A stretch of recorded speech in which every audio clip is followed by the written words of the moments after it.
Welcome to a new episode of The Savvy Psychologist. I'm Dr. Ellen Hendrickson, and every week I'll help you meet life's challenges with evidence-based research, a sympathetic ear, and zero judgment. Now, each of us has abandoned a project at some point. From a forgotten exercise plan, to a half-built skateboard halfpipe in the backyard, to the Sagrada Familia Basilica in Barcelona, which has technically been under construction since 1882. But why does this happen? What gets between the light bulb of the bright idea and the finish line of completion? Well, it turns out there are lots of reasons, which, lucky for us, means there are lots of solutions. So this week, by request from listener Sony from Sydney, Australia, we'll look at why we abandon projects and how to salvage them. So first, let's get organized. There are two big buckets of reasons for abandoning projects. The first bucket is filled with problems with motivation. You don't really want to do the project, you don't see the point, or it's boring or aversive. The second bucket is filled with problems of follow-through. And these problems are markedly different from the problems of motivation. With follow-through problems, you can't make time, can't get organized, or feel overwhelmed. So let's hit the highlights of both, and we will start with solutions to problems from the first bucket, motivation. So tip number one is dig deep to find the why. It's essential to give a flying fig about what you're doing. Projects often get abandoned because the dust kicked up by any new project, changing your habits, doing unglamorous work, putting in the long hours, can cloud the loftier big picture of potential benefits. So find a compelling answer to the question, why am I doing this? Why are you taking this pointless algebra class? Because getting your GED would open up better jobs and make you a great role model for your kids. Why are you going through the pain of giving up coffee? Because you want to break the tired wired cycle and feel more in control. Why are you slogging away on this paperwork? Because getting a loan would enable your small business to really take off. Tip number two is rethink accountability. A classic tip to get motivated for a project is tell someone, or share your goal on social media, or send it out to the universe. Holding yourself accountable works wonders for some people, but not for everyone. In fact, for many, it backfires. For a lot of us, feeling accountable is akin to feeling hemmed in, controlled, or deprived. As soon as you know others expect a certain result from you, you rebel and lose all motivation.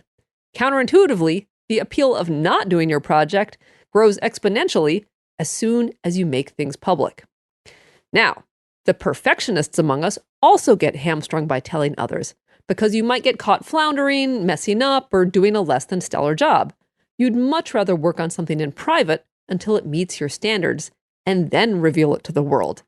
Telling the world before you're ready deflates your motivation faster than a holy air mattress. Now, if either of these mindsets rings true for you, it's okay to keep your project to yourself. If playing things close to the vest gets you the jackpot, it's totally justifiable. Tip number three is remember there are stages. A new project can be like a love affair. At first, we're smitten. It's all we can think about. We get a little thrill just thinking and planning and picturing our project.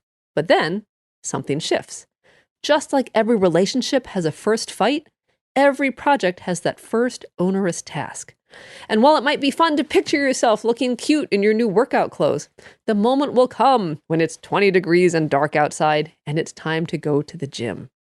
It's fun to think about starting a food blog, but at some point you'll realize it's really, really hard to take a photo of a charcuterie board that doesn't look disgusting. This is the point at which we abandon things, when it stops being the stuff of fantasy and starts being the stuff of reality. But just like the solution to every relationship problem isn't start a different relationship, the solution to hitting the nitty-gritty of a project doesn't have to be find a new project. Which brings us to execution. Okay, so now let's tackle the second bucket of reasons for abandoning projects, the problems of follow-through. I will skip the classics, like breaking down projects into bite-sized steps, although that can work wonders. It's a classic for a reason. But here are some more of my favorites.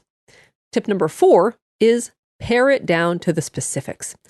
Starting a big, vague project like learn photography, cook more at home, or learn Italian quickly gets overwhelming. It's hard to know where to start, what the next step is, or when you've achieved your goal. So therefore, take some time to specify. Paring a project down to its most essential specifics makes it high speed, low drag, and much easier to execute. So instead of eat healthy, simplify and specify until you reach no more soda. Rather than taking on the project of being bikini ready by summer, which when you think about it can be triumphantly achieved regardless of your body type simply by purchasing a bikini, simplify and specify until your new project is run a mile without stopping. Just like the truth, specifics will set you free. Tip number 5 is build in the expectation of do-overs. Expect to start again from the get-go. Part of launching any big project is learning how to do it. After all, you've never built a rabbit hutch, opened a cafe, or learned Photoshop before, so it makes sense that there will be some hiccups along the way. And this tip is most applicable when trying to start a project that involves daily habit change, like exercise, diet, or learning a skill that takes sustained practice. Part of learning how to train for a 10K, go paleo, or play classical guitar is figuring out how it will fit into your life. And that takes some experimentation. So build in the expectation of starting over, not just once, but a number of times. Rather than labeling a dead end as a failure, it'll become just another signpost along the way to success. A final note. Interestingly, a tendency to start and abandon projects is a common symptom of ADHD. Why? Well, ADHD isn't really a deficit of attention, as the name implies. Instead, it's a deficit of execution. Individuals with ADHD do really well at focusing on things that interest them, and often get hyper-focused on projects that strike their fancy, from trading stocks to making homemade kombucha to learning ukulele to playing Minecraft. But when the project gets tedious or another new interest comes along, the previous obsession is abandoned faster than 2-day-old sushi. What's more, in ADHD, uninteresting projects are pretty much doomed from the start. Doing taxes, finally sorting all the mail that's built up on the dining room table, folding the laundry.